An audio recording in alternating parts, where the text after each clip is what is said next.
Sometimes it's really easy for me to try to recreate a colorway I created in the past, and other times it might be a little trickier. For this project, I added some acid dye powder into a pan and then took a skein of yarn and wiped up that dye to create sort of a rainbow gradient. And the yarn that I was trying to recreate, I dyed using a very similar fashion.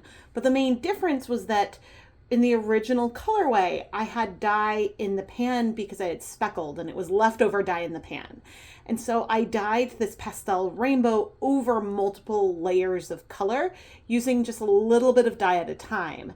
And when I tried to recreate it, I didn't need quite as many layers. I got good coverage pretty quickly, but the colors I created were a lot more saturated than the one that I had created as sort of an afterthought originally. Now, I have some ideas of how I could get coverage in one go, but end up with a less saturated color, but I almost don't care because I do love the rainbow yarn I ended up with here. And I have a feeling that this is a technique I will be revisiting more in the future. So even though I ended up with something more saturated than what I was going for, I still ended up with a technique that is a lot of fun to play with.